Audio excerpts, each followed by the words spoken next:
All right, welcome to the Grinders Live Scott Fishbowl edition, hashtag SB9. Had a little bit of technical difficulties, but we are back now. And I am David Kitchen, Soccer Dave. Joining me, Brit Devine. He'll tell us how good his team is in a second. But we are joined by the one, the only Scott Fish. Scott Fish, the author of the Scott Fishbowl. Scott, we discussed previously, for people that might have missed it, this has gone from a 90 to 60 teams, and then like 360, 720, then 1,200 teams for this season. Last year, 45,000 around the ballpark as far as being donated to fantasycares.net. This year, we're already at 33,000, and people can go to fantasycares.net and donate themselves or find some way. Scott, you're talking about find some way to get involved with like your league or like the eliminator leagues. Like that's what's cool about the unofficial start of the fantasy football season, which is now the Scott Fish Bowl, is that people are actively finding ways to contribute to fantasycares.net while playing their favorite sport or hobby, fantasy football. Yep. I absolutely love that people are doing that. And I like to say, even if it's not my charity, bring it to your leagues, bring a charitable element to your leagues. I love when people do that. There are hundreds of thousands of fantasy leagues. We can do so much good if each league just does a little bit. Right. The camaraderie too. It seems like we all rise up and we all try to help out Fantasy Cares or just kind of even each other, and we help out the fans. So it's a good mix of people. We all seem to help each other. And on Twitter, does that ever happen anywhere else on Twitter? I don't really think about it. It's like it's kumbaya on Twitter right now. Everybody's helping each other out. I think it paused again for me. We still live? Maybe Scott can't hear us. He cut out.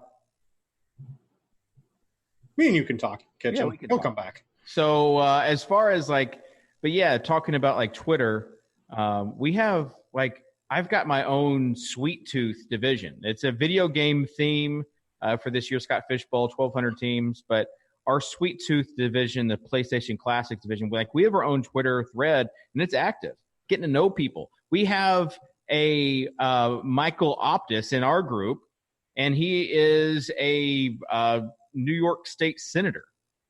And he is in our Scott Fish Bowl. Did he support fantasy in New York State? Oh, yeah. He better have. So I got like people from ESPN. I got like a pilot who's flown around with like a bunch of famous people. And I got Ben Gretsch, formerly of Fantasy Insiders. He's in my league too. I'm definitely going to have better. Oh, man. You and Gretsch going back and forth telling each other that you have the perfect team is like the perfect Brit versus Gretsch. That's what I want to see now. We carry it over from our regular fantasy leagues into the Scott Fish Bowl. I see Scott's back on here. Did it, can you hear me? Did it drop out completely again? We can hear you. We're good. Gosh. We're good. We're live. I'm sorry. Scott is being hazed. Grinders Live edition. Scott, how big do you think Scott Fish Bowl can be? Like, what's next year? 2,500? Oh man, I have some big plans. Going for 6 digits next year. 6 digits? No, I think the main tournament is going to probably be either the 1,200 or 15 that is this year, or 1,200 or 1,500. And then I have this whole sister tournament thing I'm working on for next year, because I've had a lot of people suggest and recommend certain things, and it's the 10th anniversary. I just really want to blow it up, and I think we might even have regional live in-person drafts around the country next year. This sounds like $100,000 is going to Fantasy Cares next year. I love it. It would be a big year. I mean, that's the thing is, after the Scott Fish Bowl, like, it's such, we'll talk about the scoring format, but it's such like a fun draft, the way the scoring changes. It's not like your typical draft that everybody's in. So as far as like the scoring, it's such a draft where you want to draft immediately after as well, but there's no place to draft like this. This is like the only draft. Yeah, what were you doing in the lab to come up with this? Oh man, I don't even remember how it all formulated in my brain to figure it out, honestly. Each individual year is just different. how do I formulate the scoring for this year? Do you mean, or just the league in general? Can you just tell us like the positional scarcity and the multiple ways to build a team and kind of what the main scoring settings are for people that are tuning in? Sure. This year, I basically took last year's scoring, which was half PPR, half point per first down. Then tight ends get double that. So it's a tight end premium. They get full point for PPR and first down. And then quarterbacks are 6 points for passing touchdowns, -4 for interceptions, which really, can start to kill the worst those bad quarterbacks, those Winstons and Eli's. And then another -2 if they throw a pick six. So any pick six will negate a touchdown. The twist this year is we added milestone scoring. We have a video game. Oh, he dropped out again. I think this is going to be a continual theme. He was saying we have a video game theme, so there's milestones. I got it till he comes back, right? So there's milestones because it's video games. And DraftKings, we have milestones as well. Well, this is on like the steroids. So you want it's 50 yards, you get it for if you rush for 50 yards, you get an extra 5 points. If you rush for receive for 50 yards, you get an extra 5 points. And if you throw for 300 yards, you get an extra 5 points. And what it all really does with all the other settings that he has is it creates like everyone, if you're a really good player, you score, whether you're a quarterback or a running back or tight ends get first downs and they get all these things. If you're a really good player, you all score about the same. So it allows a lot of different ways to make teams and it creates positional scarcity. Like at tight end, we all know that Travis Kelce and Zach Ertz and these guys give such an advantage even when you're not getting all these bonuses. But when you tack everything on, they become almost the most valuable commodity in a fantasy league. And it just allows you to do some different things. We're going to talk about builds where have you ever drafted 4 tight ends to start a league before? Well, that is somewhat viable in the Scott Fish Bowl. And it just creates a fun way to make teams. And I kind of like what he did with it. Yeah, I mean, Superflex, I love Superflexes in general. And having like a Superflex format, it's something that allows you. People are taking tight ends early. People are taking quarterback. It just allows for multiple strategies, which I just love. Scott, as far as your own draft, tell us what you did with your own draft to start out. Yeah, sorry about dropping out again. I jumped. Hey, don't apologize. Listen, when you're on, you got to talk because you're going to drop out. So get going. Yeah. All right. My draft. I got your team pulled up, by the way. Here. Yeah, my draft. I drafted Kittle and Ertz on the first corner because, as David was just saying, there's that tight end premium that you can draft any strategy you want and be happy with things. It's got the super flex for quarterbacks. It's got the tight end premium for tight ends. It's got PPR for wide receivers. Plus you have to start 3 and you can start up to 7. So that's really strong for wide receivers. That a lot of people have written articles that it should be the backbone of your draft, which, yeah. Anyway. And then there's running backs get points per first down and points per first down for all positions, but that's mostly helpful to running backs. I went with Ertz and Kittle on that first corner. And I really, really debated Dalvin Cook because when he's healthy, he could be a very clear-cut RB1 that could hit a lot of milestones, either receiving or rushing. But I just felt there was going to be running backs on that next corner for me. And I feel I was kind of right on that. It didn't go as easy as I'd hoped, but I took Kittle and Ertz on the first corner for the super flex tight ends or for the tight end premium. Second corner, I took Marlon Mack and Derrick Henry, who I think both have potential to be RB1s this year. I don't have either of them ranked in my top 12, but if things hit right, I love the O-line in Indy. I love that offense is probably going to score a lot of points. If he stays healthy and gets, a little more passing game work, I think he could be an RB1. If I'm getting him on that corner, you're probably not getting a guy you have ranked in the top 12, but he's got the potential. Derrick Henry, the way he was at the end of the last season, I think they got to go back to him and give him easily 20 plus touches a game to try to get out of him what they got at the end of the season. And if he gets that, I think that he also has potential to be an RB1. And that's something you really need in this. And he's also the kind of running back that has those breakaway big games out of nowhere where you could just rack up those achievement milestone bonuses. I got your team pulled up. So, David, if you want to tell everyone about Josh ADHD, he's like the app master here at RotoGrinders. Yeah. And he put together the SFB9 app. There's a lot of cool stuff. I got Scott's team pulled up. Scott, I thought I had a good team. You're smoking everybody. I mean, these guys can't even compete against you. Yeah. Josh ADHD, he, like you said, he's the app master. You know, this is the third or fourth year he's had this app, and each year just like continues to get better. So you can actually see pretty much everything you want about all the different drafts. You can see who drafted a specific player. So if you want to feel good about yourself, like whoever you drafted, you could go and say, okay, who drafted Kyler Murray? And since there's 100 leagues, since I just drafted Kyler Murray, you know, I can go look up Kyler Murray and then see, oh man, Davis Maddock actually drafted Kyler. Oh, you're done. Yeah, like maybe that's not such a good idea, but you can also see like who, like the min max and the ADP, and kind of who reached on a guy. There's a pick probability. I mean, the tool has everything. So that's kind of what we're exploring right now. We mentioned the four tight ends by Eric Moody to start the premium stuff. Like I felt like that was like definitely grabbed everyone's attention. And if he can somehow get the waiver wire and everybody else later on, he could have a shot. But quarterback is the interesting question on how to use this. Scott, what's your feeling on quarterback? Because some people are reaching early. And then, as you know, in leagues, if a quarterback run happens and you're at the end, if you're on the wheel, sometimes you just get, you end up with someone bad like Josh Allen. Yeah, and that's exactly what I tried to avoid with mine. I took Lamar Jackson and Cam Newton, who I think can rack up those 50-yard rushing bonuses. Mm-hmm. And after that, I believe 7 out of the next 8 or 9 picks were were quarterbacks.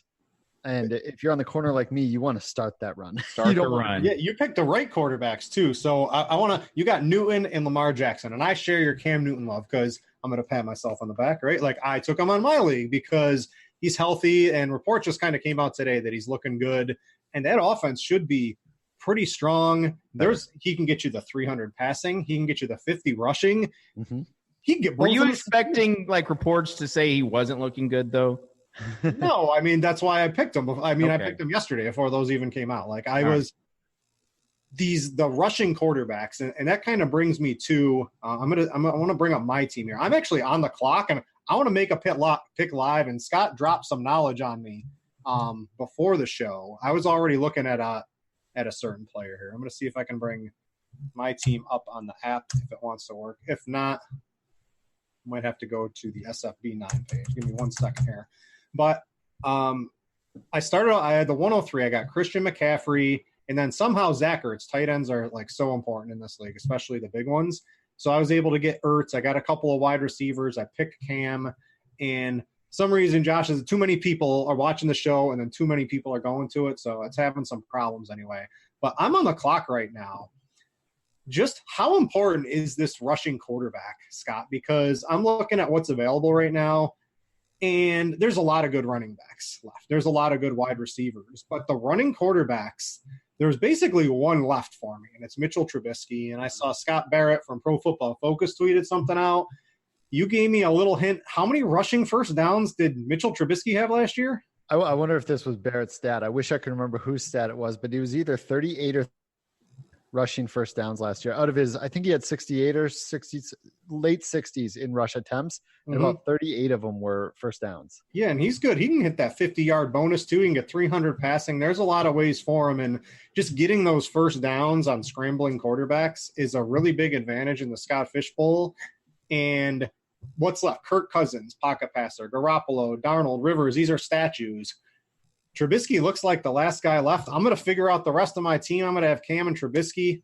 What do you think? Imagine being excited about Trubisky on your team. He was good. He won the Millionaire Maker like 4 times last year. System quarterback. Yeah, I'm drafting me some Mitchell Trubisky. So now I got Cam and Trubisky with McCaffrey. I got to get some running backs, but I'll get to those. I got a couple of wide receivers. You need a lot of them. I got Ertz, which I couldn't believe fell to me. I was like jaw dropped on the floor when I was able to get Ertz. But I'm looking – there's a lot of really good teams out there on Twitter, and then there's some that don't look so good. So I think it's going to be the haves and have-nots in a lot of league. And like Kitchen was saying pre-show, like the waiver wire, just maybe we can talk some strategies for some people doing this and what people like to do on it. Mm-hmm. Because what most people do is you get that first waiver run right before the season and you get all these injuries that happen before the season. And everybody goes bananas and bids their whole thing on just one guy, which if you get the right guy, I think it's worth it. But you probably don't get the right guy. So what should we do? What have you noticed over the years? What's the correct strategy to play the waivers? Because last year, Stompy, right, you had Philip Lindsay.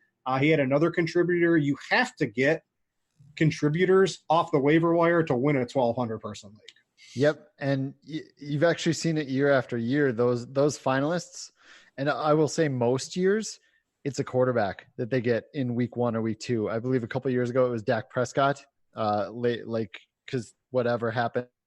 And after we drafted, because we drafted in early July, and Dak Prescott was a guy, Nick Foles was a guy people grabbed off waivers and rode him after the Wentz injury to late in the playoffs. Waivers are important in this league, a lot more important than people think, given the super deep rosters. I would just like to say that my team is better than yours, Brett, I think. Well, let's see. Well, the app's working again, so let me pull up. Yeah, and sometimes you just have to refresh the app because it does update every 2 minutes. Yeah, there's a lot of people on it. So let me type in the Soccer Dad. Yeah, type in Soccer Dad, see what you find. But I'll just go ahead and tell you, Zeke at the 3 spot, who I think is going to be the number 1 overall guy this year, especially in this format with your bell cow running backs, how important they are.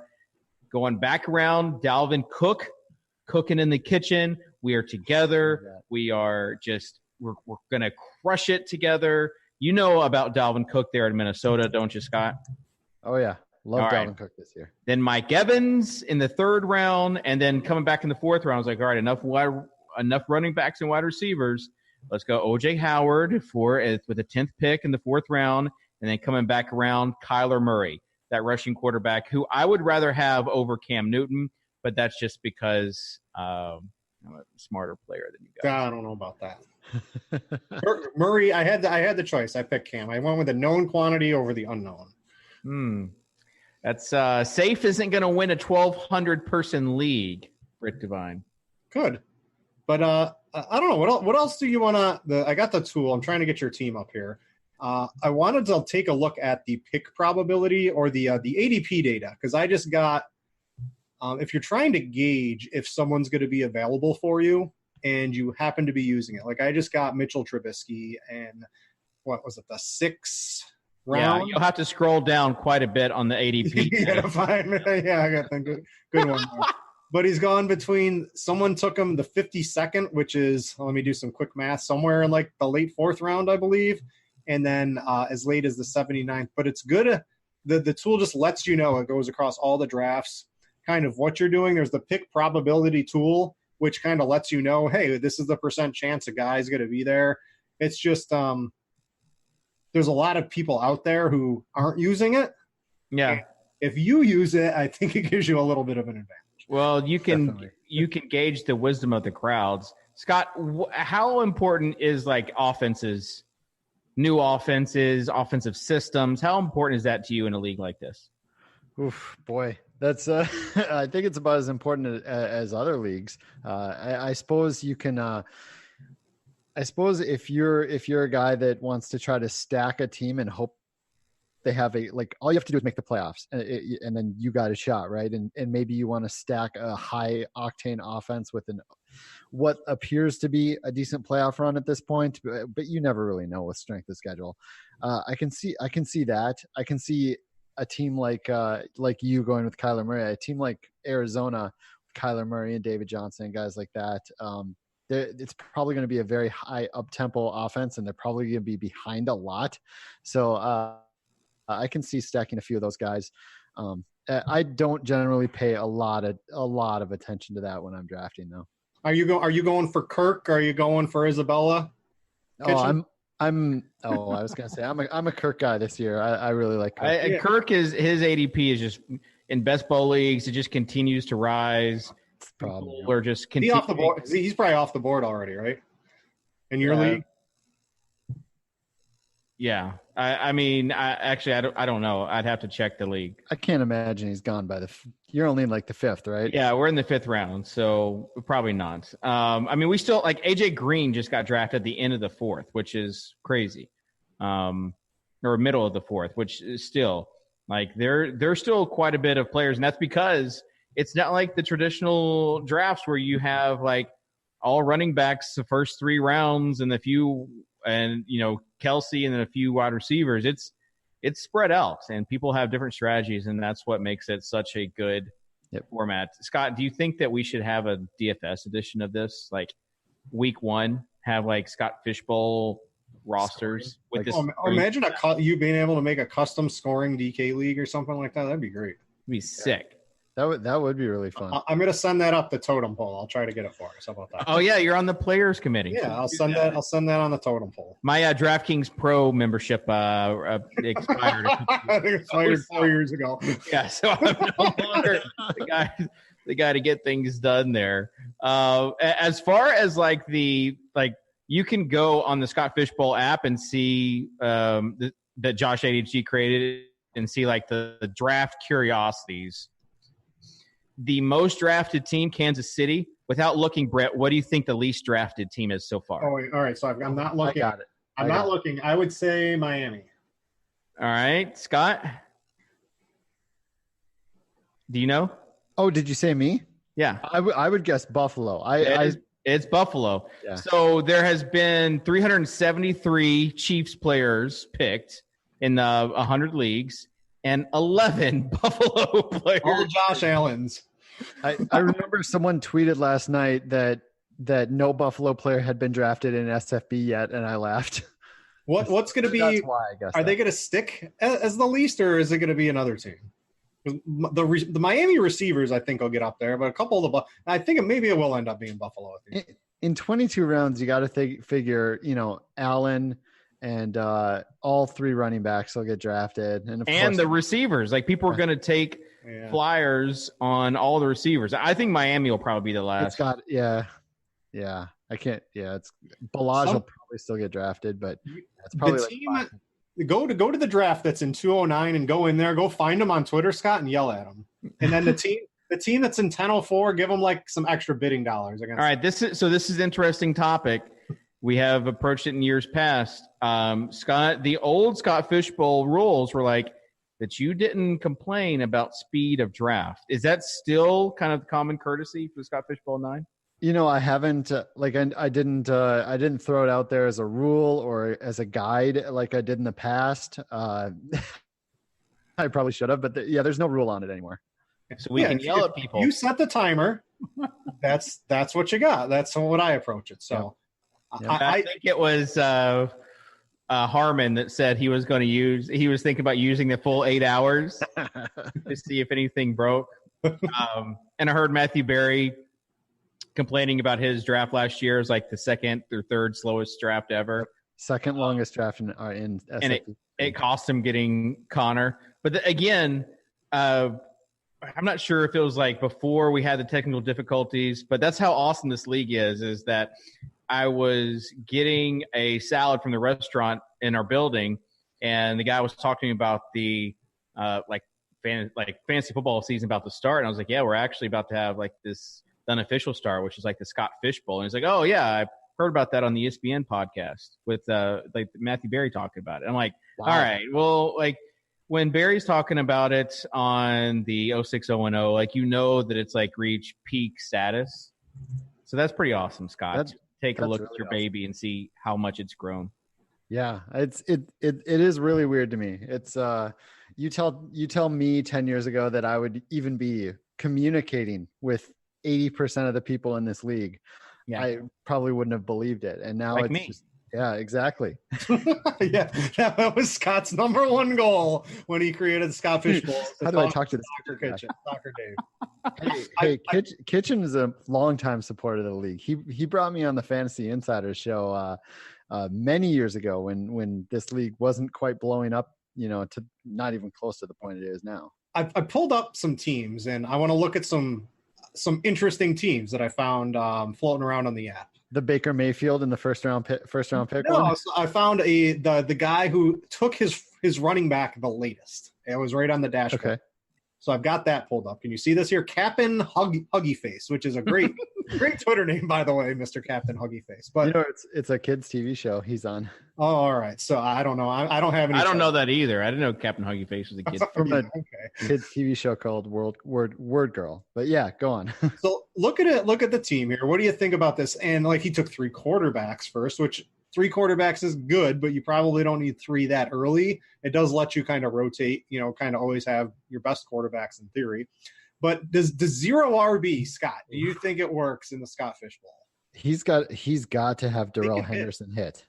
Yeah, these guys can hit. Murray can hit, and so can Henderson. Yeah. I really like Murray this year. I think he's going to just slot right into that Mark Ingram role fairly well.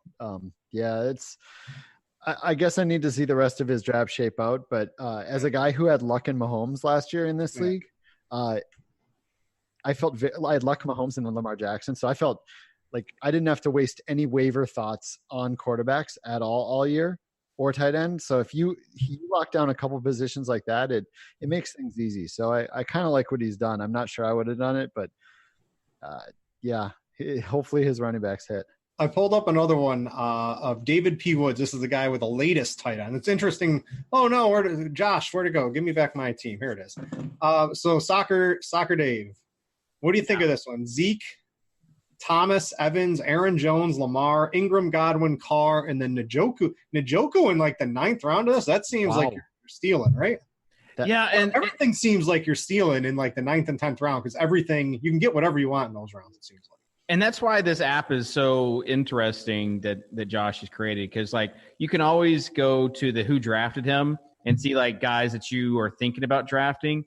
And you're like in the 5th round, then you see someone drafted them in the like Kyler. Like Kyler, for some reason, lasted until like late 6th round for a guy. And I'm like, man, that guy, he just had like the right pieces fall to him. And by the right pieces, I mean like not smart league mates. But like you could see all these people and like the range, like if someone grabbed them early or late. You can also see like my team. And by my team, you can just go look at other people's teams, like Evan Silva's team. He's got C-Mac, Chubb, Andrew Luck, and Devonta Freeman at the end of the 4th. That's like peak Evan Silva team right there. Yeah, I'll go find Barry in a second as soon as the app loads here for me. But yeah, it's interesting to kind of look through some of your favorite. There's a lot of known names on here. You can see what other people are doing. Feels like I'm cheating being able to look through everything. And that's what some people say it is like cheating, but it also, I mean, Britt, you know about like Pone, like ownership, if some of this might be like gamesmanship, like Eric Moody, like knowing that no one's going to have a roster like his when it comes time for the playoffs, you can just go contrarian. Yeah, that's and I guess a lot of people can look at this. I mean, it's a 1,200 team GPP in a way. Yeah. So going just so far outside the box with those 4 tight ends, I can see it. I don't know that it's going to work. He's going to be really weak at other positions now. Matthew Berry has a pretty solid team. He went Christian McCaffrey at the 3rd pick, and then Odell, and then Damian Williams, and then Carson Wentz, who I think is going to be very good this year, and then Brandon Cooks in the 5th round. So here, my app, I'm trying to do the screen share. It doesn't want to work for me. I don't know what's going on as much. So I'll trust that that's what the team looks like. Yeah.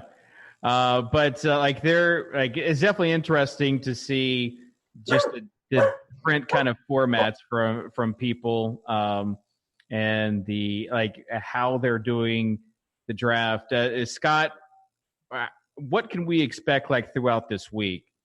Like you say, there's like peak excitement and then people are getting into it and then maybe it drops off after the week. Like when do you expect most of the drafts to be finalized? This year's way ahead of last year. Part of it is we basically haven't had to replace anyone, which is new. We've never had that before. We've always had to. I have always had to replace people early on Monday morning, and all the drafts were through the 1st round on the 1st day, and you have it right on there on the app. We got leagues in the 10th round midday too. So I'm going to expect, in the past, most drafts are done within 6 to 9 days. I think it's going to be the same this year. Most drafts will be done in 6 to 9 days. And I can't imagine any, beat still going after 2 weeks. So I think we're going to be, it's going to be high energy for this first week. And then, just be over and we'll be waiting for the season again. I love it.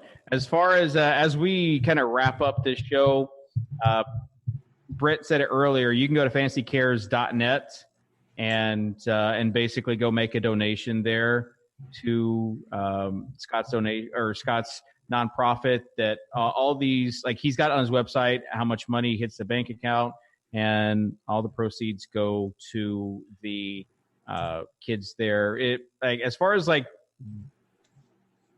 the Toys for Tots program, is it primarily there in the Minneapolis, Minnesota area?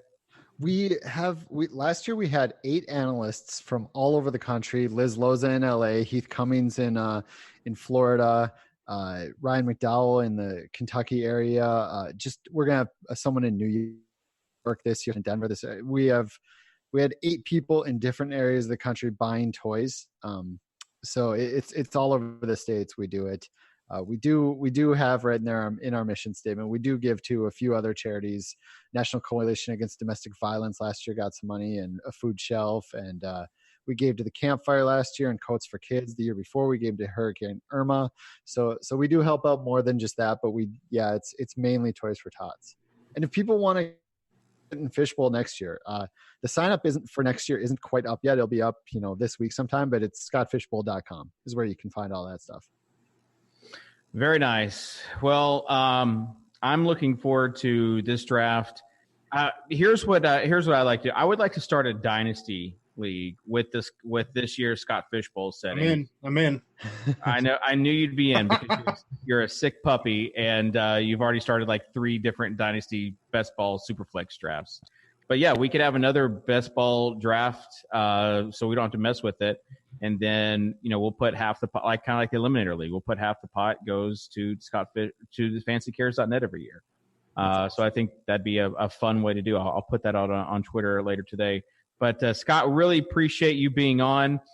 We are going to be on again later this week, and we're going to get into the actual football players, more stats. It's going to be having different analysts on, because again, we're at the start of the fantasy football season. We just released our draft kit today. That's awesome. So you can get a $25 ticket if you buy the draft kit today. I mean, everyone's releasing their stuff. This is a pretty cool time. And Scott, we are honored to have you on the Scott Fishbowl Grinders Live. All right. Thanks a lot for having me. This is pretty awesome. And sorry for all the technical difficulties I had over here. Hey, that's on us. That's not you. It's par for the course. It's par for the course. If it's your first time or if I'm hosting, just know there's always going to be some sort of difficulties because I'm cursed like that. Oh, nice. So, Brett, any last words? Dude, just thanks to Scott for putting it together. It's got to be a lot of work to work around my fantasy league for all this, dude. So thanks for putting it together. If anyone wants to donate, fantasycares.net, I threw a couple bucks, $6.69 to Fantasy Cares. I encourage you guys to go do, if you got a buck or two, or like Scott says, the whole point is just to raise awareness, to try to give a little bit. I'm a little stingy. I don't really give too much, but I gave a little bit to fantasycares.net. And, I like the idea of trying to incorporate something like this in all your fantasy leagues, because if we could, usually if you're playing fantasy football for some money, you can afford to throw a couple of bucks somewhere and help someone else a little bit less fortunate out. Again, a hat tip to Scott for putting this together for so long. At ScottFish24 on Twitter if you haven't followed him already, so you can keep up with the updates. And use hashtag SFB9. And then also Josh ADHD on Twitter. You want to follow him, you can see the link. And we'll try to get the tool also on the homepage for RotoGrinders so people can see it. So fun stuff. Scott, we appreciate it. Brett, thanks for joining me and telling everyone how good your team is. And we'll see you later this week for another Grinders Live edition of Scott Fishbowl, where we talk about actual fantasy football players for your home league. So with that, we'll sign off. We'll see you guys later.